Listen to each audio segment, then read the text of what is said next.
Are we live yet? Did the same stuff.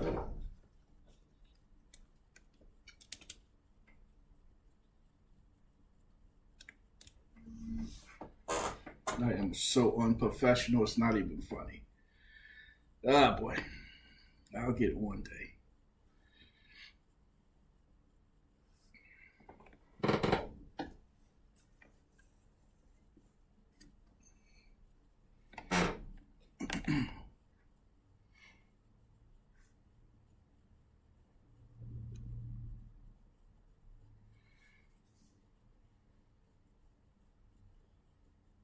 So, welcome to Exodus, a nation married to Yah, with your host, Richard Massey. I pray that you guys are having a blessed day. And I pray that whatever you and your family are going through, that Yah gives you the strength to go through it. Just looking over the other day, I was reading John's chapter 4. Just want to read it today. No particular reason. Just want to read it today and just stop and smell some flowers on the way. Hold on.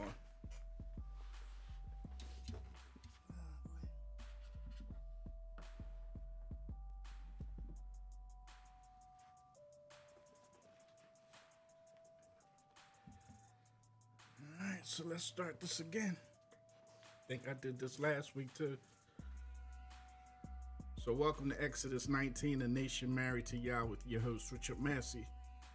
I pray that you guys are having a blessed Sabbath. And I pray that whatever you and your family are going through, that Yah gives you the strength to go through it. So like I was saying today, I just wanted to look at John's 4. No particular reason, just to walk through and smell the flowers, see what we can get out of it. So let's just get started.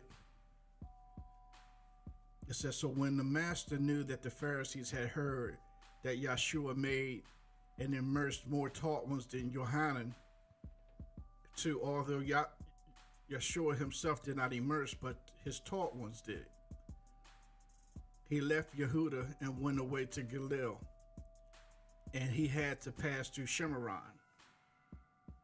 So he came to the city of Shemaron called Shechem, near the piece of land that Yaakov gave his son Joseph. And Yaakov's fountain was there. And Yahweh, being weary from the journey, was sitting thus at the fountain. And it was about the 6th hour. 7. A woman of Shemaron came to draw water. Yahweh said to her, give me to drink. 8. For his taught ones had gone off into the city to buy food.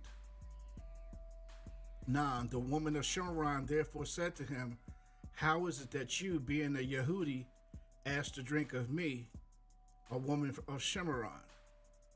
For Yehudim do not associate with Shemaronites. 10. Yahweh answered and said to her, if you knew the gift of Elohim, and who it is who says to you, give me to drink, you would have asked him, and he would have given you living water. He would have taught you some things that would have came all kind of judgmental. But he would have turned your heart back to the Father. 11. The woman said to him, Master, you have no vessel, and the well is deep. From where then do you have living water? Are you greater than our father Yaakov, who gave us the well and drank from it himself, and his sons and his cattle? Are you greater than him? Yeshua answered and said to her, everyone drinking of this water shall thirst again. 14. But whoever drinks of the water I give him shall certainly never thirst. And the water that I give him shall become in him a fountain of water springing up into everlasting life. Because as a taught one, or as a Zedek of righteousness, your job is to do and further extend what he does, which is teach. And like I said before, judging does not have to be something that's considered harsh. But Yahshua wasn't innocent in getting back with you on things that he needed to get with you on. But let's read further, because he is the Melchizedek of righteous, and he's teaching us how to be Zedeks of righteousness. And we're going to have to judge, and we're going to have to teach, because our job is to turn the heart of the children back to the Father. 14 again, he said, but whoever drinks of the water I give him shall certainly never thirst. And the water that I give him shall become in him a fountain of water springing up into everlasting life. That fountain of water of always having an answer, always having the ability to explain what the Bible truly says and what the Bible is talking about. Having a conversation with somebody who you might come across as angry in the word because they couldn't believe that the Bible said X, Y, and Z. You come to find out that the Bible never says that. I was talking to a friend of mine at work today, and we were talking along that very subject. There's a lot of people out here who might be really mad and have a dislike for the Bible because they was taught that the Bible says and speaks on a certain topic a certain way. But that's one of the things that led me to read on my own, because I wanted to know what did the Bible truly want me to do in my life. And I still wasn't really getting it, because I've read the Bible a lot of times, but it wasn't until the last 4 or 5 years that I had different people that I followed that really opened my eyes and explained to me that you still were missing. So I'm not going to sit here and tell you that I'm so wise that I figured this out on my own. But now it makes so much more sense to me when I read the word. But some people might say, well, you just a know-it-all. It's not that I'm a know-it-all. If you don't have an answer for that particular person that you're talking to, they're going to walk all over you, and they're going to have you doubting your own belief. And I don't want that, because that can make me turn from Yah. That can make me become a unbeliever. That can make me atheist. That can make me join another religion. That can make me lose my relationship with Yah.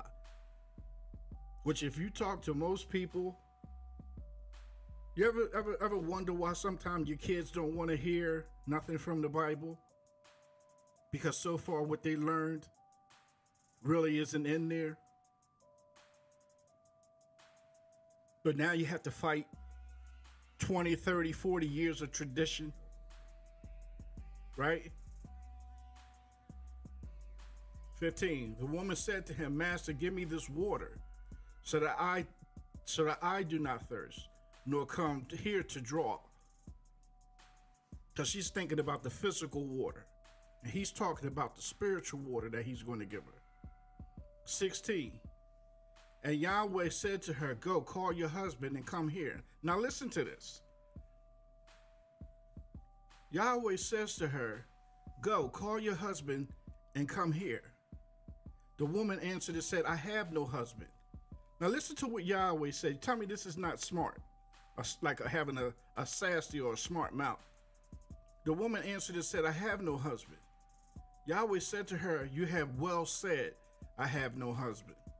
18, for you have had 5 husbands, and the one whom you now have is not your husband. So what you have said is true. He said, yeah, I know you sleep around because the one you had 5 husbands. Now some people say, oh my God, he's judging. Yeah, he's pointing out to her fact to her that what she's doing is not right. So he said to the woman, he said, yeah, and she said, I have no husband. He said, yeah, you have well said, I have no husband. But you have 5 husbands, and the one whom you have now is not your husband. You have said true. But here's the difference between then and now. She's not offended. That drew her closer to Yah. That judging her, which is teaching her, drew her closer. That's why I believe that. No, ma, let me shut up. 19, the woman said to him, Master, I see that you are a prophet. Well, how did you see that? What did he do that allowed you to see that he's a prophet? Because he spoke true to you? Because he spoke hard to you? Because now you can't do that no more. My wife used to say, well, maybe it's the way you say it. No, maybe it's the fact that I said it. Because I believe that everybody subconsciously already has a conversation inside their self or in their mind about what they're doing. And then when they talk with somebody that says the same thing that they already thought, it's confirmation, and that's what gets them mad. Not the fact that I said it a certain kind of way, but the simple fact that I confirmed what you already knew. You now can't say in your spirit, I didn't know. Because I believe that the Ruach HaKodesh told you, and then somebody came along and confirmed it, and that's where your attitude came in at. It wasn't dependent on how I said it. But Yahshua said to the woman, he said, yeah, you've been sleeping around. That wasn't a nice thing to say, right? In 2024, that wouldn't have been acceptable for you to say at work, right? You get fired if you have certain conversations at work now. The government don't want you talking too much because everybody has rights, right? And I believe this is why the government does this, which is, if you back up more, this is why Satan is enforcing the government to do this. If Yahshua is the Melchizedek of righteousness, and he's making us Zaddiks of righteousness, and he's telling us to go and preach throughout the whole world, but Satan says, because I know that that's what he wants them to do, I'm going to put a clamp on that and have a law to where you can't say certain things to certain people, because if you offend them, you can lose your job. So you end up not being a Zaddik of righteousness and turning the hearts of that child back to the father, because you're fearful that you're going to lose your livelihood. You're fearful that they're going to look at you as a troublemaker. So it literally holds you back from judging and teaching and being a Zaddik of righteousness and turning the hearts of the child back to the father. So sometimes we don't teach, we don't judge, we don't talk. Because the world say you shouldn't be judging. Every person in the Bible judged. And that's why some of them ended up getting killed, but they still did what their job was. 20. He says, our father worshiped on this mountain. This is what she's saying to him. But you people say that in Jerusalem is the place where one needs to worship. 21. Yahshua said to her, woman, believe me, the hour is coming when you shall neither on this mountain or in Jerusalem worship the Father. 22. You worship what you do not know. We worship what we know, because the deliverance is of the Yehudim. He means through that tribe. That's where deliverance comes from. Just he said, because you don't know where we worship. He said, you don't know what you worship. He said, but we worship what we know, which means that's another topic. We know what we worship. And our job is to teach you the same thing, the same principle. He said, because the deliverance is of the Yehudim. It's through us for you to learn. There's so many little small topics in here that you can take and branch out into other scriptures and things. He said, because my job is to teach you, is to judge you, because I know what we worship and you don't. So in order for me to turn your heart back to the Father, I have to give you this living water.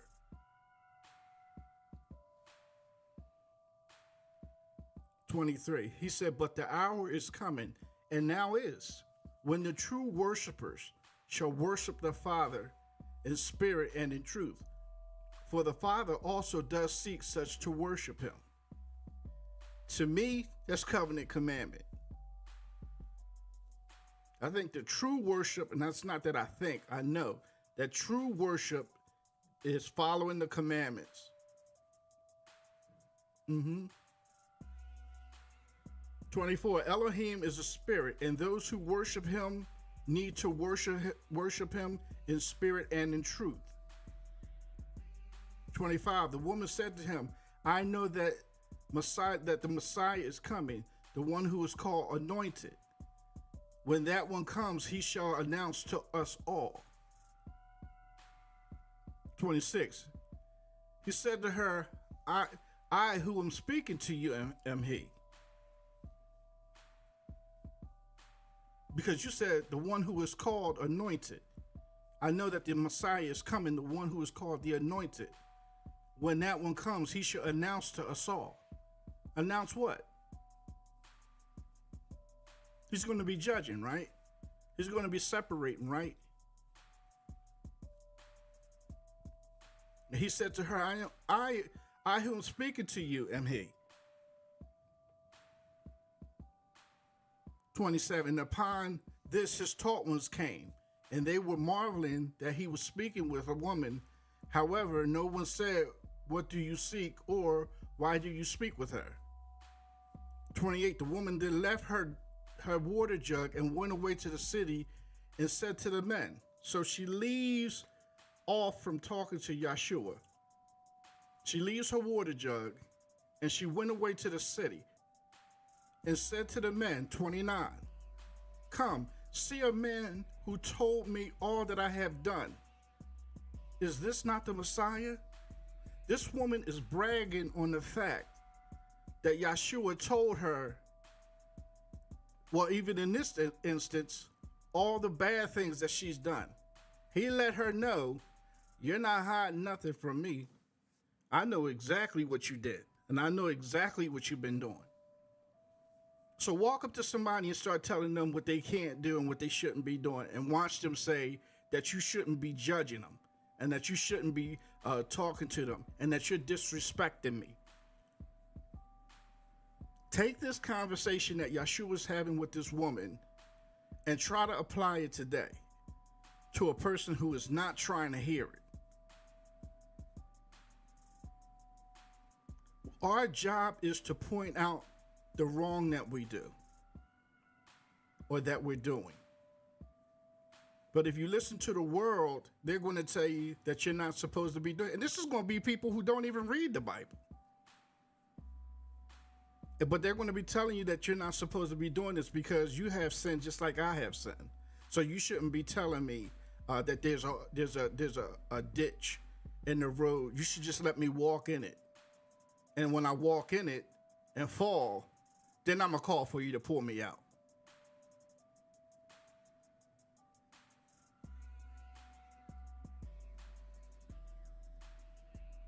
28. The woman then left her water jug and went away to the city and said to the man, "Come see a man who told me all that I have done. Is this not the Messiah?" And they went out of the city and were coming to him. Stop right there. Yahshua was talking to this woman. He's talking to her about this living water, that if she has it, she won't never thirst again. So here's the Melchizedek of righteousness, turning the hearts of that woman back to the Father, making her a Zadik of righteousness, because now she's going to become what we call a disciple, or what we call, and I'm not saying one of the 12 or whatever, but she's going to be able to explain now. She's going to have that living water, to where now she's able actually to explain to these men what Yahshua said to her, to then have these men stop whatever they're doing and come and talk to him themselves, because they were impressed with what she said he said to her. So he's turning her heart back to the Father. She tells these guys, I would say she's making them interested. So now they're running back to Yahshua with her.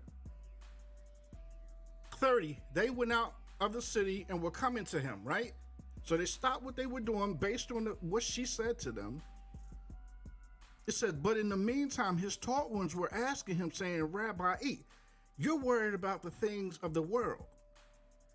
He's trying to get this, however many people, he's trying to get their hearts turned back to the Father.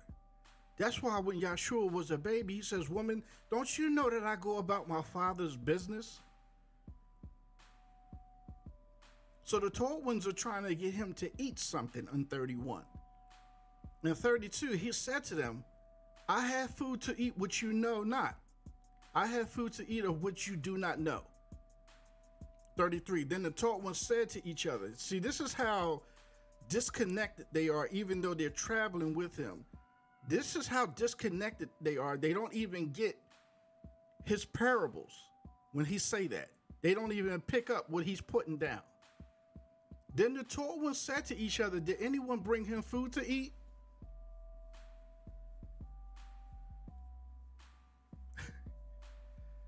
Yahshua said to them, my food is due to the desire of him who sent me and to accomplish his work. That's my job, to turn the heart to the children back to the Father. I can eat at any time, but the opportunity to minister, the harvest, right, is plentiful, but the laborers are few. I'll eat later.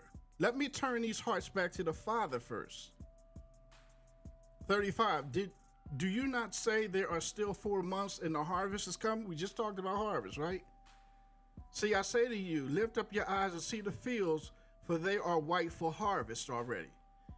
These people are ready to be taught. These hearts are ready to be changed and turned back to the Father. 36, he who is reaping receives a reward and gathers fruit for everlasting life. See, he's turning the hearts of the children back to the Father, so that both he who is sowing and he who is reaping rejoice together. 37, for in this word is true. One sows and another reaps. 38, I send you to reap that for which you have not labored. Others had labored, and you have entered into their labors. 39, and many of the Shamaronites of that city believed in him because of the word of the woman who witnessed. Because of the words of the woman who witnessed. He told me all that I have done. He turned her heart back to the Father, and then she turned their hearts back to the Father. This is why the Bible says, greater works would you do. I told you, you told them. And many of the Shamaronites of that city believed in him because of the word of the woman who witnessed. She's a Zadik of righteousness. He's the Melchizedek of righteousness. He turned her heart back to the Father. She turned their hearts back to the Father. Now, the Bible don't say she got into their business and told them all that they needed to know, but something changed in their life. 40. Therefore, when the Shamarites came to him, they were asking him to stay with them, and he stayed there 2 days. Let's just finish out this chapter just to see if we bump into anything else. And many more believed because of his word. Many more hearts were changed and turned back to the Father. And they said to the woman, we no longer believe because of what you said, for we ourselves have heard. And we know that this is truly the Messiah, the Savior of the world. So you got us started. But the more he gave us, the more we believed in his word, without doubt. Right? 43. And after the 2 days he left there and went to Galilee. 44. And Yahweh himself witnessed that a prophet is without appreciation in his own country. You can be right amongst your family. You can be right amongst your own town and neighborhood, and nobody receives what you're saying. But you speak to the man on the bus, or you speak to that coworker, or you speak to that clerk at the store, and they give you their undivided attention. Somebody on this social media platform that's listening to the sound of my voice. Somebody is like, man, I like what this brother is saying. I'm reading along with him, and he's saying exactly what the word says. He's not changing it to the right hand or to the left. And when I was misunderstood about John 4, I could see that it's cleared up now. I feel like it is. 45. Therefore, when he came to Galilee, the Galatians received him, having seen all that he had done in Jerusalem at the festival. That's another topic, the festival. It has to be one of the 3 feasts that was going on. Right? But let's not get into that right now. For they also went to the festival. It doesn't say which one, and it's 3 times that a man is supposed to come up to Jerusalem. Right? But this is the Galileans, right?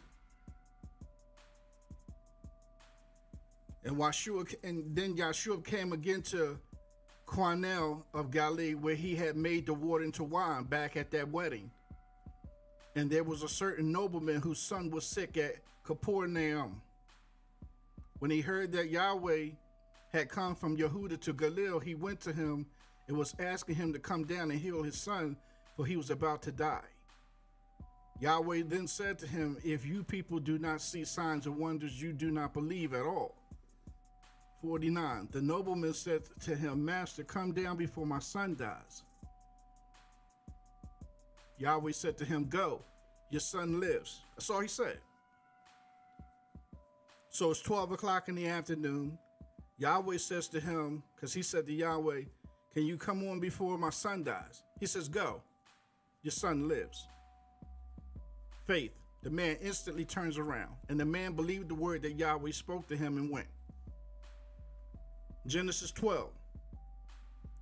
Elohim says a particular promise to Abraham. And Abraham believed the words of Elohim, and it was counted to him as righteous. This man believed the words of Yahweh or Yeshua, and it was counted to him as righteousness. Faith, belief, righteousness. The man didn't ask no questions, and the man believed the word that Yeshua spoke, and I'm calling him all different kind of names. I'm sure you picked that up. And the man believed the words that Yeshua spoke to him and went. No questions asked. 51. And while he was going, his servant met him and reported, saying, your son lives. But just to line this up, he says, 52. Then he asked from them the hour in which he became better. And they said to him, yesterday at the 7th hour, the inflammation left him. He said, wait a minute, that's about the time that he told me to go. My son is healed.